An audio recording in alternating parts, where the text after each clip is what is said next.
Bonjour humanité, bonjour Afrique. Aujourd'hui nous sommes dimanche 2 février, il est 11h25 du matin.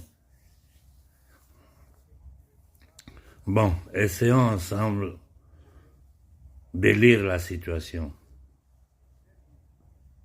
Ce qu'on appelle un chef d'État, un président qui ne contrôle pas son économie, un président qui ne contrôle pas sa monnaie, un président qui ne contrôle pas son territoire, un président qui n'a pas de politique internationale, politique extérieure, un président que n'importe quelle décision il prend, il doit s'adresser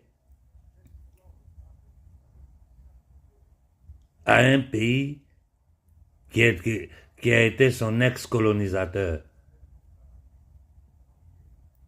Bon, comment vous pouvez appeler une telle personne président? On peut pas les appeler président. Au maximum, pour être gentil, on va dire le gouverneur. Le gouverneur des nouvelles structures coloniales de la France, de l'Angleterre, des États-Unis. Parce que tu ne contrôles pas ton territoire, tu ne contrôles pas ta monnaie, tu ne contrôles pas ton économie. On t'oblige à faire une politique économique qui ne va pas dans le sens du bien-être de ton peuple. Avec des organismes comme le Fonds monétaire, la Banque mondiale, tous ces fonds d'investissements occidentaux spéculatifs. Même ce que tu dois cultiver pour l'autosuffisance alimentaire, on ne te permet pas de le faire. On t'impose la culture du café, du cacao, c'est-à-dire de ce qui intéresse les multinationales pour le commerce sur le plan international.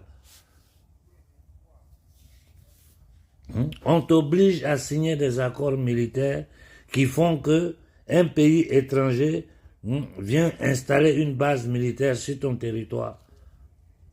On est au point où les services secrets africains sont pilotés par des Occidentaux. Bon, nous, dans des conditions comme ça, de quelle indépendance nous parlons?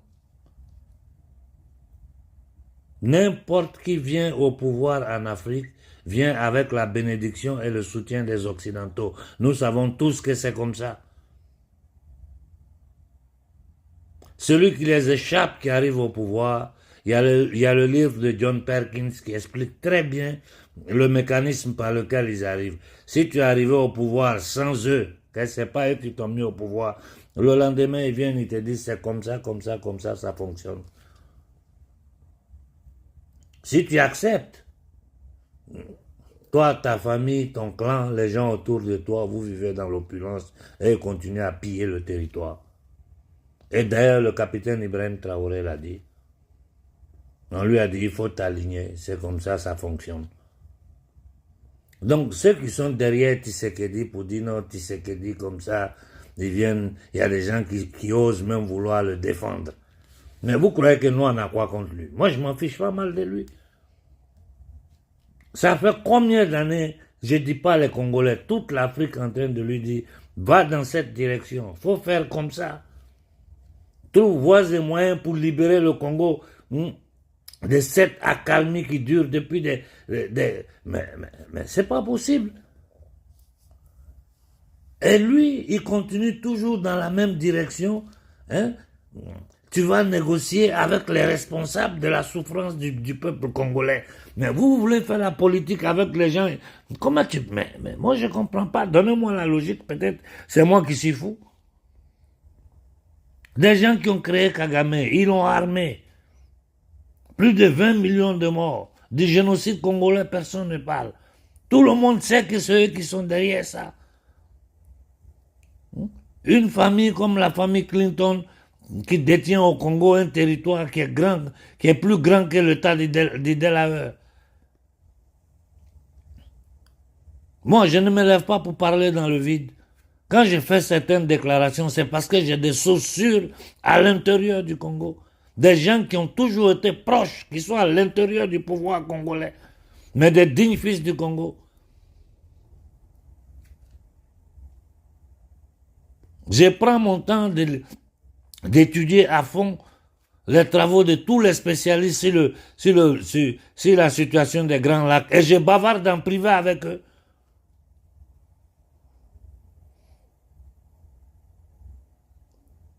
On ne peut pas négocier. Comment tu as fait pour négocier avec des négriers? Parce que ceux-là, c'est des négriers, des gens qui... Mais combien de rébellions ils ont créées?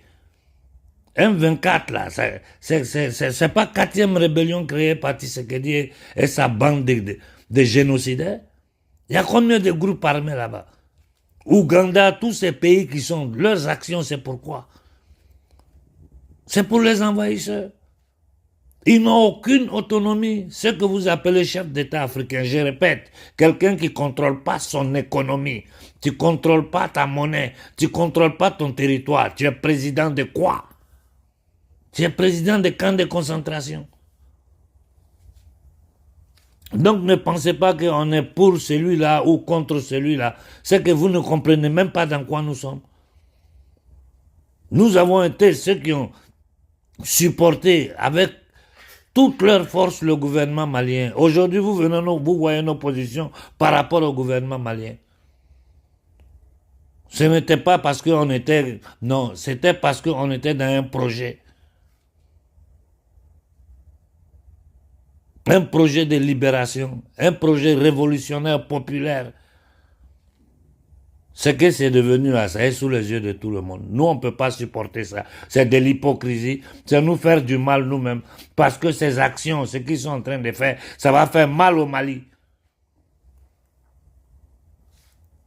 Mais quand on dit que Tshisekedi allait perdre, Tshisekedi peut faire cette diplomatie, je vous dis, ça ne sert à rien. Parce que ces gens-là, le projet de la balkanisation du Congo vient de loin. Si vous n'avez pas une vision globale de ce qui est en train de se passer dans le monde, dans lequel l'Afrique est une partie du plan, je vous ai dit la dernière fois, ils vont se concentrer sur l'Afrique les mois à venir. Soudan, Somalie, Afrique centrale et Afrique du Sahel. Et qu'est-ce que nous allons faire? On va rester là encore à analyser. Pendant que le diable est en train de préparer ses plans tous les jours, ils vont nous surprendre pendant qu'on est dans des bêtises de diplomatie. Réfléchissons. Le Mali est allé au Conseil de sécurité des Nations Unies avec les preuves. Ils ont mis le droit de veto. Interdit de parler de ça. Voilà pourquoi j'ai des difficultés, même souvent, même quand je critique Assini.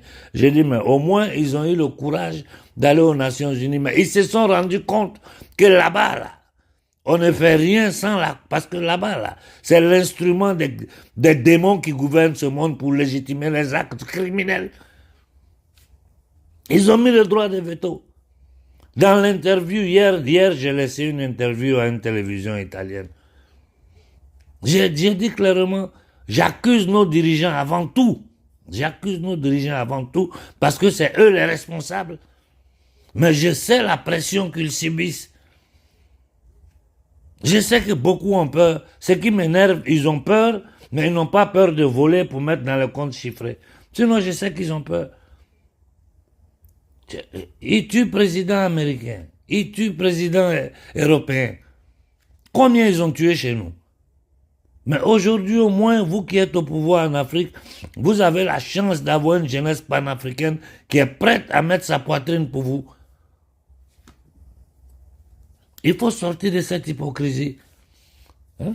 Comment nous pouvons perdre le temps à nous adresser à la France, à l'Union européenne, quand sous nos yeux, cette Union européenne a signé des protocoles, des accords avec le Rwanda pour les matières premières du Congo? Comment nous, on peut encore dire on va faire diplomatie à ces gens-là? Ça veut dire qu'ils ont dit clairement, pillez, faites passer par le Rwanda, envoyez, nous on vous couvre.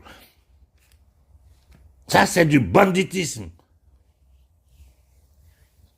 Le sang de notre jeunesse est en train d'être versé au Congo. Les enfants sont dans des conditions incrédibles. Les députés, 30 000 euros par mois. Les soldats qui doivent aller combattre 80, 100 euros. Mais vous n'avez pas honte, la politique congolaise. Vous n'avez pas honte. Les politiciens congolais, vous n'avez pas honte. Tout le monde doit avoir son petit trou de mine quelque part où il va exploiter.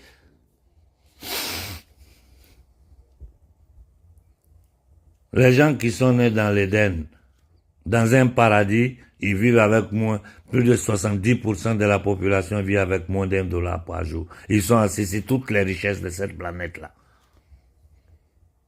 Et vous voulez défendre des politiciens. Tshisekedi lui-même, il ne sait pas que ce sont les Américains qui sont derrière ça. Il y a quelqu'un sur cette planète-là qui ne sait pas que ça, là, c'est les Américains, les Français, les Anglais. C'est-à-dire la tête de pointe de l'Occident impérialiste. Il ne sait pas. Ça fait combien d'années que ça dure? Tout le processus que nous avons vécu, les 2 guerres du Congo, tout ce qui s'est passé là, qui est derrière ça? Les gouvernements africains, là, à chaque fois qu'ils vont taper, ils n'ont qu'à continuer dans leur balivernes, les discussions inutiles. Tshisekedi n'a qu'à continuer dans ses conneries. Mais nous, là, si on veut aider Tshisekedi dans ces bêtises-là, nous, on peut l'aider même sans son accord.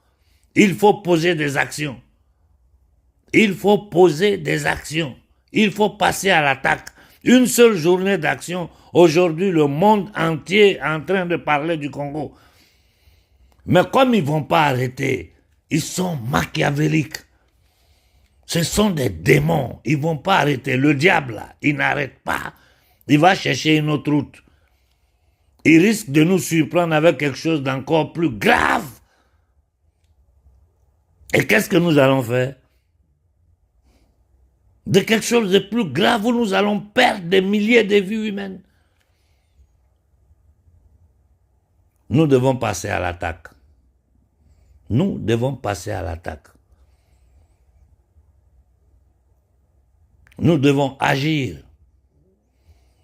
Non rester dans le paradigme de action-réaction. Non. Nous savons ce qu'ils veulent. Ils ne vont pas arrêter. Je vous en prie, écoutez-moi. Ils ne vont pas arrêter. S'il faut pour aggraver la situation, ils vont ouvrir un autre front quelque part, faire péter quelque chose. Nous devons passer à l'attaque. Je vais en discuter avec les frères au Congo, mais il faut taper là où ça fait mal. Nous allons taper sur l'Occident collectif, là où ça fait mal, en dehors des actions sur les ambassades. Tenons-nous prêts, organisons-nous et les prochains jours, essayons de passer à l'action.